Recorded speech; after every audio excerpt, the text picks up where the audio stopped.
ህሊናችንም የኛ ነው ልባችንም የኛ ነው እንስራበት ባካችሁ ብዙ ለናታችን እንኳን ብትታመም ጥሩ ሆስፒታል መውሰድ ማንችል ሰዎች ይሄ ጽድቅ ነው ኃጢአት ነው ይያልን እንምንለው ወይ በስማም ወይ ቢስሚላህ ብላችሁ ጀምሩና ስሩ እኛ ኢትዮጵያውያን ግን አዲስ ነገር ሲመጣ ሁሉ ጊዜ እየፈራን ይሄ መጥፎ ነው ይያለ ከዓለም ጭራ ሆነ የኔ ቢጤ ሆነን ቁጭ ብለን እንደ ሀገር የኔ ቢጤ ነን አለቅ ኢንክሉዲንግ ጠቅላይ ሚኒስትራችን ምን ማስተርስ አለኝ ብለዋል እኔ መለመን ይሳካልኛል እንኳን ደስ አለን አዎ እንዲህ አይነት ነው የሚያስፈልገን መሪ ለምን ሁላችንም ህዝቡ እንዳለ የኔ ቢጤ ከሆነ ሲኒየር ነው አሁን ማውራችሁ ፖለቲካ አይደለም አንዳንድ ሰው ወስዶ አረ ጠቅላይ ሚኒስትሩን ተናገረ ነው እንደሱ አይደለም አላማችን የኔና የናንተ ውጤት ነው እውነት አሰብ ብዙ ሰው ወጥቶ ለመለወጥ ወደ ውጪ ይለፋል ይተጋል ውስጡ ግን አይሰራም ያቺው ልፋቱ ለውጥ ታመጣለት ነበር ውስጡ ያለው ግን አስሮታል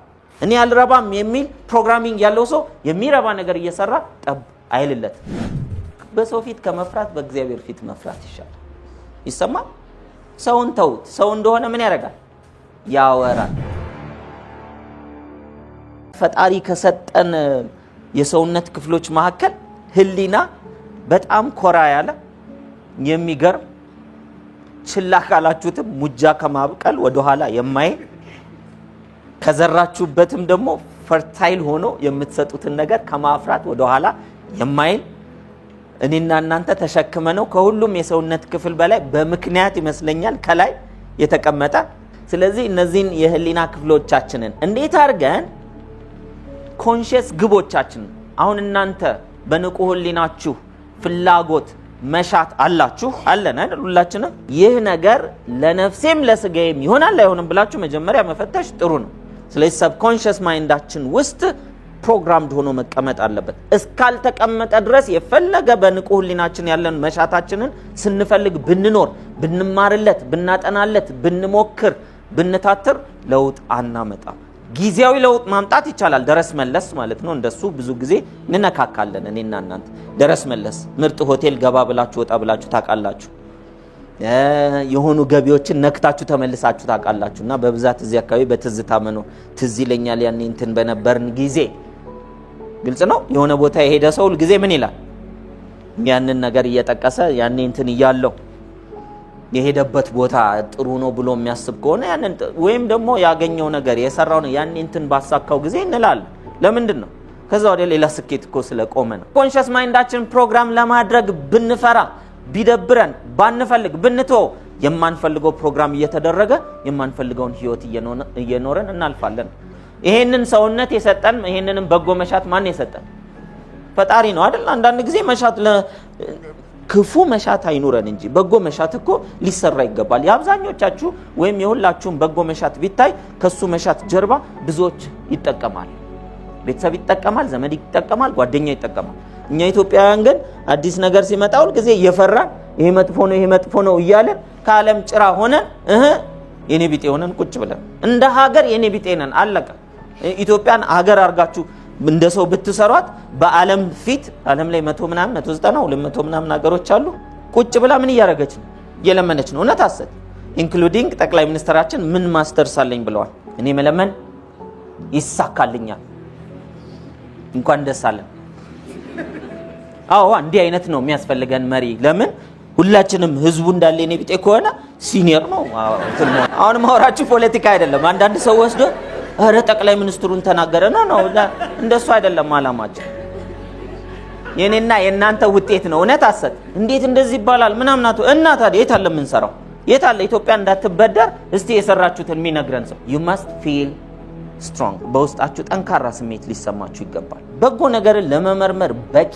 ልብ አላችሁ ፈጣሪ ሆይ ጥሩን መንገድ አሳየኝ ብሎ መልካም ሰላም አውለኝ ተብሎ ይወጣል በእምነት አለቀ እንደዛ እንደማለት ነው መልካም ነገር አኑረኝ ብለን እንኑ ብዙ ሰው ጭንቅላቱን ይዞ ስለሆነ የሚኖረው ይቸገራል ልክነኛ አይደለም አጥፍቻለሁ ወይስ ረብቻለሁ ጥሩ ነገር ነው የሰራሁት ወይስ መጥፎ ነው በሚል ዳውት ውስጥ ነው የሚኖረው ብዙ ሰው ወጥቶ ለመለወጥ ወደ ውጪ ይለፋል ይተጋል ውስጡ ግን አይሰራም ያቺው ልፋቱ ለውጥ ታመጣለት ነበር ውስጡ ያለው ግን አስሮታል እኔ አልረባም የሚል ፕሮግራሚንግ ያለው ሰው የሚረባ ነገር እየሰራ ጠብ አይልለት እኔ ሰው አይወጣልኝም እያለ ከብዙ ሰዎች ጋር በትህትና እያዳመጠ በትዕግስት በይቅርታ ይኖራል። አንድም ሰው አይወጣለትም። ለምን? ከስራ እምነት ይበልጣል።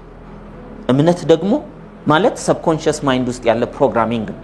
ሶ ዳት ፕሮግራሚንግ አሁን እኔና እናንተ ሰርተን ለውጥ ማምጣት እንችላለን። ደግ መስራት ለሰዎች ሊሆን ይችላል፣ ገንዘብ ማግኘት ሊሆን ይችላል። ገንዘብ ኃጢአት ነው ብላችሁ በጭራሽ እንዳትቀበሉ። የገንዘብ መውደድ ነው፣ ገንዘብ ግን በራሱ ኃጢአት አይደለም። በሰው ፊት ከመፍራት በእግዚአብሔር ፊት መፍራት ይሻላል። ይሰማል? ሰውን ተውት። ሰው እንደሆነ ምን ያደርጋል? ያወራል። የሰው ስራ ምን ማድረግ ነው? ማውራት ነው። በተለይ ትንሽ ድክ ድክ በሉ ምን ይደረጋል? ይወራባቸዋል። ካልሰራችሁ ማንም ዞር ብሎ አያችሁ። nobody kicks a sleeping dog። ማንም ኪክ አያደርግም የተኛን ውሻ። ህሊናችንም የኛ ነው፣ ልባችንም የኛ ነው። እንስራበት ባካችሁ። ብዙ ለእናታችን እንኳን ብትታመም ጥሩ ሆስፒታል መውሰድ ማንችል ሰዎች ይሄ ጽድቅ ነው ኃጢአት ነው እያልን እንትን የምንለው ወይ በስማም ወይ ቢስሚላህ ብላችሁ ጀምሩና ስሩት። ከዛ በኋላ በጭራሽ ኃጢአት ሊሆን አይችልም። ይችላል? it's impossible። ከእግዚአብሔር ከአላህ እና ከሰይጣን ማን ይበልጣል? ይቅር ይበለኝ ለጥያቄ የምጠይቀው ለምን እንደሆነ ታውቃላችሁ? ብዙ ሰው በልቡ አወዳድሮ አሸናፊውንም መዝግቦ ጨርሷል። ማን ነው አሸናፊው? ሰይጣን አይደለም። በልቡ ሰው ወስኖ ጨርሷል። እንደዚህ አሁን ላትሉት ትችላላችሁ። ደስ ይላል ሰው ፊት እንዴ አላህ ነው እንዴ እግዚአብሔር ነው ሾሜ አሳየኝ። የት አለ ድፍረትህ? በስማም ብዬ የምጀምረው ይሆንልኛል፣ ቢስሚላህ ብዬ የምጀምረው ይሳካልኛል ብለሃል ወይንስ እንቅፋቱ ይበልጣል ብለህ ፈርታል? ስለዚህ ማን በልጧል? በልብ የምታስበልጡትን ምረጡ። ፈጣሪ ይበልጣል። ከነ እንቅፋቴ ከነ ድካሜ ፈጣሪ ወይ አንተ ታውቃለህ ብዬ እነሳለሁ፣ እጀምራለሁ፣ እሰራለሁ። ማን ያሸንፋል? አንተ ታሸንፋለህ። ይሄ አይበልጥም እንዴ እናንተ? ብዙ ሰው ግን ፈርቶ ነው የሚኖረው። ሴጣን ሊሆን ይችላል፣ መስራት ሴጣን ሊሆን ይችላል፣ መሰልጠን ሴጣን ሊሆን ይችላል፣ ስልክ ሴጣን ሊሆን ይችላል፣ ፊልም ሴጣን ሊሆን ይችላል፣ ኮምፒውተር ሴጣን ሊሆን ይችላል፣ ፐርሰናል ዴቨሎፕመንት ሴጣን። ምን ቀረን ታዲያ? እኔ የምላችሁ አያጅቦ እንደዚህ ያለ እንብላም ካላችሁ እንብላ፣ አንብላም ካላችሁ እንብላ አለ። ምንም ሌላ ምርጫ የለም። በቃ እንደግም ካላችሁ እንደግ፣ አንደግ እንኳን ካላችሁ እንደግ። እንዴ የሰው ልጅ እኮ ፈጣሪ ሲሰራው ራሱ እንዲያድግ ነው። እስቲ ሁኔታውን ይዩት። እስቲ አላድግም ብላችሁ ብትተኙ ምንድነው የምትሆኑ? በቲክቶክ አሁን እያደጋችሁ ራሳችሁን እያያችሁ አይደል? ሳድግ ምንድነው የምሆነው? ሳረጅ አይደል እንዴ? እያያችሁ አይደል? እና እየገረማችሁ አይደል? እየገረማችሁ እኮ እያረጃችሁ። ለምን ከሚገርማችሁ ማስገረም አይሻልም እንዴ? እንስራ ወይስ እንስራ? እንደግ ካሉም አድጋለሁ፣ አንደግ ካሉም እንደግ። እንደግ ነው ያልኩት። በመንፈሳዊ ህይወት እንደግ፣ በጤና እንደግ፣ በገቢ እንደግ፣ ሰዎች ላይ ተጽዕኖ በመፍጠር እንደግ፣ ለሀገር በመድረስ እንደግ፣ በሰላም እንደግ፣ በፍቅር እንደግ፣ በጤና እንደግ። እነዚህ ሁሉ ነገሮች ጽድቅ ናቸው ወይ? አዎ። በተሰጠህ እድሜ ዛሬ ነፍስህ ከስጋ ጋር እስካለች ድረስ በዚህ ምድር ላይ እንዲም እንዲያም የማድረግ ምን ተሰጥቷል? ራይት ተሰጥቷል። ያንን ራይት ለበኋላም የሚጠቅመኝ ብለህ መያዝ ያንተ ኃላፊነት ነው። ለብላ እንጂ የራሱ ጉዳይ ብሎ መጠቀም የራስህ ኃላፊነት ነው። መርጠህ ግን ይህን ፖቴንሻል ምን ማድረግ ትችላለህ? በማሰብ ለውጥ ማምጣት ትችላለህ። ኤቭሪቲንግ ኢዝ ኢነርጂ። እኔ አንድ ነገር ኦብዘርቭ ሳደርገው በዛ በአተም ሌቭል ያለ ቢሄቭ የሚያደርገው ቢሄቪየር ወይም ደግሞ እንቅስቃሴው የሚንቀሳቀስበትና እሱ ምን ሲያደርገው ኦብዘርቭ ሲያደርገው ቢሄቭ የሚያደርጉበት ጠባያቸው የተለያየ ይሆናል። ለምን? the observer creates the effect። ኦብዘርቭ የሚያደርገው ሰው ባለበት አስተሳሰብ፣ እምነት፣ ፓራዳይም የምንላቸው በእነዚህ ምን ያደርጋል? ኢምፓክት ይፈጥራል። ይሄንን ብናውቅም እንፈጥራለን፣ ባናውቅም እንፈጥራለን። ለዚህ ነው የሰው ልጅ ለአንዱ ለሌላው ሲጸልይ የሚሰራው። ኢምፓክት እንፈጥራለን። ብዙ ሰው ግን ጸሎት የጸለየ ይመስላል እንጂ መርዝ ነው የሚያቀብለው ባለማወቅ። ምን ያደርጋል? አንድ ሰው ሲታመም አደራህን እንዳይሞት ጠብቅልኝ ወይኔ ብሎ በስጋት ውስጥ ይጸልያል። ምን እያደረገ ነው? መርዝ እያቀበለ ነው። ብዙዎቻችን ለምንወዳቸው ሰዎች ጸልየን ከድጡ ወደ ምን ከተናቸዋል? ወደ ማጡ ከተናቸዋል። ስለዚህ ትክክለኛ ፕሬየርም ቢሆን ትክክለኛ ፕሬየር ማድረግ እንድንችል ምን ያስፈልጋል? በእምነት ነው መጸለይ ያለበት። የዳነውን ያንን ሰው ማየት መቻል ይጠይቃል።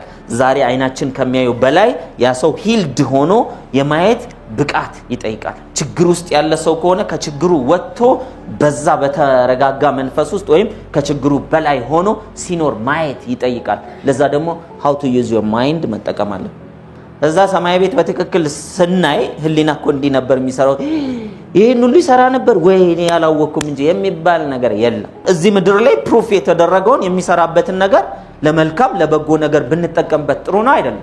ህሊና እንደሆነ አጠቃቀሙን ባናቀውም እንዳልኳችሁ ከመስራት ወደ ኋላ አይልም። ለምን? ሁሉ ጊዜ የሚዘራበትን እየተቀበለ የተዘራበትን አይነት ማሳ ወይም ፍሬ ያፈራል። እንዴት አይነት ነገር ነው እየተዘራበት ያለው በህይወታችሁ ማወቅ ትፈልጋላችሁ? look at your life ህይወታችሁ ነው። ቤት ምን ይመስላል? ከሰዎች ጋር ያላችሁ ኮሙኒኬሽን ምን ይመስላል? በየቀኑ የሚሰማችሁ ስሜት ምን ይመስላል? ያላችሁ ገቢ ምን ይመስላል? ያላችሁ ደስታ ምን ይመስላል? ኢንተርናሽናሊ ያላችሁ እንቅስቃሴ ምን ይመስላል? ስለ ህይወት የሚሰማችሁ ስሜት ምን ይመስላል? ምርጫ አለን። ይሄ እኮ ሁላችንም ስንፈጠር የተነገረ የሰው ልጅ በዚህ ምድር ላይ ነፃ ፈቃድ ተሰጥቶታል።